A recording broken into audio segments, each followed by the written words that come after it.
नमस्कार साथियों। पिछले व्याख्यान में हमने कन्फ्यूशियस जो महान चीनी दार्शनिक हैं उनके संबंध में बात की और उनके जीवन परिचय, उनके समय की परिस्थितियाँ, उनके दार्शनिकता के कुछ प्रेरणादायी वाक्य, कोटेशंस, इनके संबंध में हमने विस्तार से बात की। आज हम उसी कड़ी के अंतर्गत इस दूसरे व्याख्यान में कन्फ्यूशियस के अन्य सिद्धांतों को समझने की कोशिश करेंगे और यह व्याख्यान आपके लिए प्रतियोगिता परीक्षाओं एवं बीए पाठ तृतीय की वार्षिक परीक्षाओं दोनों ही दृष्टिकोण से बहुत लाभदायक होगा, बहुत फायदेमंद होगा। महान चीनी दार्शनिक कन्फ्यूशियस, बीए पाठ तृतीय। कन्फ्यूशियस के चिंतन का दार्शनिक आधार, इसकी बात हम इस व्याख्यान में करेंगे। देखिए मित्रों, कन्फ्यूशियस के समस्त दार्शनिक विचारों का आधार दो सिद्धांतों पर टिका हुआ है। ये बात आपको समझना होगा। उनके समस्त दार्शनिक विचारों का आधार, चिंतन का आधार दो सिद्धांतों पर टिका हुआ है और ये चीनी भाषा में है। एक तो यांग और यिंग। यांग से उनका तात्पर्य स्वर्ग से है और यिंग से उनका तात्पर्य पृथ्वी से है। तो यानी उनके चिंतन का, उनके दार्शनिक विचारों का आधार स्वर्ग और पृथ्वी के ऊपर टिका हुआ है। यानी यांग और यिंग के सिद्धांतों के आधार पर टिका हुआ है। और ये स्वर्ग का जो चिंतन है और जो पृथ्वी का जो चिंतन है, ये क्या है, इसको हम समझने की कोशिश करते हैं। कन्फ्यूशियस के अनुसार यांग सृष्टि की आधारभूत सृजनात्मक शक्ति है। सृष्टि की आधारभूत सृजनात्मक शक्ति, इसे आध्यात्मिक सत्ता या परम सत्ता भी कह सकते हैं। यांग को आध्यात्मिक सत्ता या परम सत्ता भी कह सकते हैं। यानी यह पारलौकिक अवधारणा है। कन्फ्यूशियस ने यिंग के अंतर्गत समस्त जड़ जगत, मनुष्य के सामाजिक जीवन एवं भौतिक जीवन को सम्मिलित किया है। उनके अनुसार समस्त नैतिकता का स्रोत स्वर्ग है। इसलिए मनुष्य एवं उसके सामाजिक राजनीतिक जीवन को स्वर्ग के नैतिक मूल्यों के अनुरूप होना चाहिए। कन्फ्यूशियस के अनुसार स्वर्गीय सुख का मूल इसी पृथ्वी पर है, स्वर्ग में नहीं है। कन्फ्यूशियस कहते हैं कि यदि कोई कहे कि जैसे अपने यहाँ भारतीय दर्शन में धारणा है कि आप अच्छे कर्म करोगे तो स्वर्ग में जाओगे और अगर आप बुरे कर्म करोगे तो फिर नरक में जाओगे। तो ये स्वर्ग और नरक की धारणा या पारलौकिक और व्यवहारिक जो लौकिक और पारलौकिक जीवन की जो अवधारणा है, वैसा चिंतन कन्फ्यूशियस ने भी चीनी दर्शन में करने की कोशिश की कि स्वर्गीय सुख का मूल इसी पृथ्वी पर है, स्वर्ग में नहीं है। अपने यहाँ भी कई बार कहा जाता है, आपने भी सुना होगा कि अच्छे कर्म करोगे तो यहीं स्वर्ग है, आपको जन्नत नसीब हो। स्वर्ग किसने देखा, ये काल्पनिक हो सकता है। लेकिन अगर आप अच्छे कर्म करोगे, अपने अच्छा व्यवहार रखोगे, अच्छे सिद्धांत रखोगे, अच्छा क्रियाकलाप रखोगे, तो आपका जीवन पृथ्वी पर ही स्वर्ग में रहेगा, सुख में रहेगा। और वही स्वर्ग है। स्वर्ग मनुष्य के भीतर ही है, अलौकिक प्रतिबिंबों में नहीं है। ये जो अलौकिक प्रतिबिंबों की बात करते हैं, पारलौकिक प्रतिबिंबों की बात करते हैं ना, वो कन्फ्यूशियस कहते हैं कि अलौकिक प्रतिबिंबों में स्वर्ग नहीं है, स्वर्ग मनुष्य के भीतर है, पृथ्वी पर ही है। कन्फ्यूशियस के समस्त दार्शनिक चिंतन का आधार चार तत्वों के मिश्रण से बना है। चार तत्वों के मिश्रण से बना समस्त दार्शनिक चिंतन का आधार, जिसे कन्फ्यूशियस ने रन का सिद्धांत कहा है।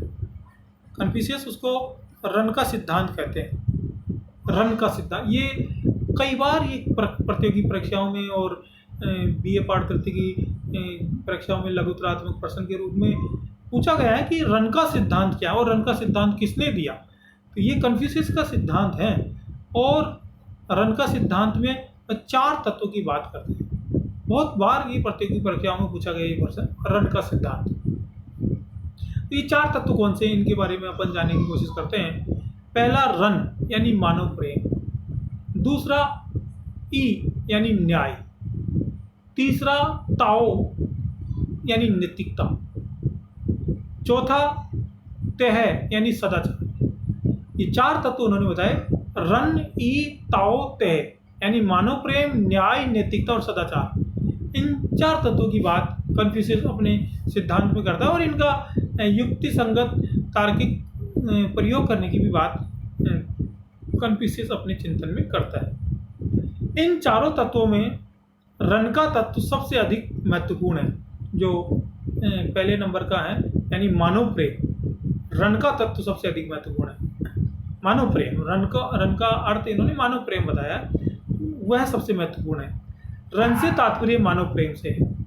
कन्फ्यूशियस ने मानव को सर्वोपरि माना है और उनका कहना है कि समस्त नैतिकता और नीतियों का निर्धारण मानव के परिप्रेक्ष्य में ही किया जाना चाहिए।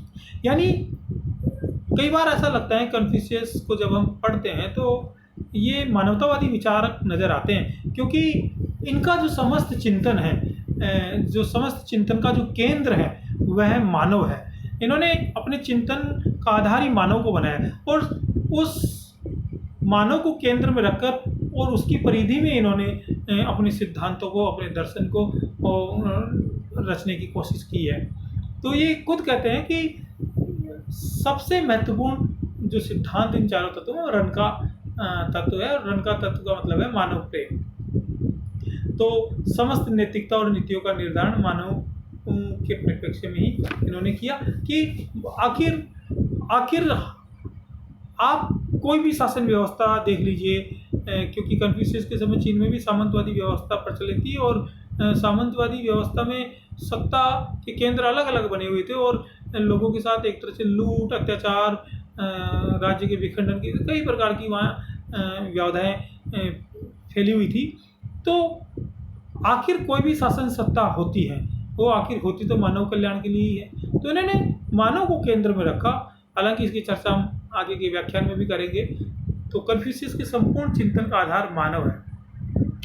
फिर दूसरा जो सिद्धांत है कन्फ्यूशियस का, वह है स्वर्णिम मार्ग का सिद्धांत। ये भी बहुत महत्वपूर्ण सिद्धांत है, स्वर्णिम मार्ग का सिद्धांत। कन्फ्यूशियस के नैतिक दर्शन की स्पष्ट व्याख्या उसके स्वर्णिम मार्ग के सिद्धांत में मिलती है। समस्त नैतिक दर्शन की स्पष्ट व्याख्या उसके स्वर्णिम मार्ग के सिद्धांत में मिलती है। उनका स्वर्णिम मार्ग नैतिकता की दृष्टि से ऐसा मध्यम मार्ग है जो अतिवादी आचरण एवं व्यवहार से हमेशा बचने की प्रेरणा देता है।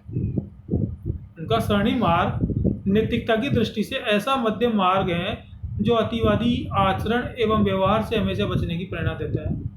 उनके अनुसार जीवन में सफलता के लिए मध्यम मार्ग को अपनाना ही श्रेष्ठ है। यानी मध्यम मार्ग की बात करते हैं। जैसे अरस्तु, यूनानी दार्शनिक अरस्तु भी मध्यम वर्ग को प्रमुख स्थान पर रखता है। तो यहाँ ये मध्यम मार्ग की बात करता है। जैसे महात्मा गौतम बुद्ध भी मध्यम मार्ग की बात करता है। और गौतम बुद्ध तो यहाँ तक कहते हैं कि वीणा के तारों को ना तो इतना खींचो कि वो टूट ही जाए और ना इतना ढीला छोड़ो कि उनमें स्वर ही नहीं निकले। तो वो मध्यम मार्ग की बात करते हैं। यानी जीवन को इतना कष्ट मत दो कि जीवन नष्ट हो जाए। और यहाँ यही बात कन्फ्यूशियस ने अपने दर्शन में कही है।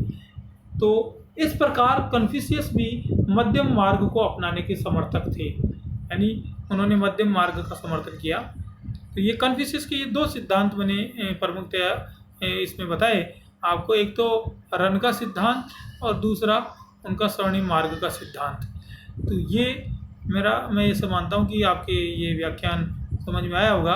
और आगे की बहुत सी परीक्षाओं में ऐसा प्रश्न पूछा जा सकता है जो अभी मैंने बताया कि 2 रन का सिद्धांत, एक स्वर्णिम मार्ग का सिद्धांत। स्वर्णिम मार्ग का सिद्धांत भी आपको ये मध्यम मार्गी सिद्धांत है, जिसमें ना तो कठोरता की बात की जाती है और ना बहुत अधिक लिबरलता की बात की जाती है। और इसमें मानवीय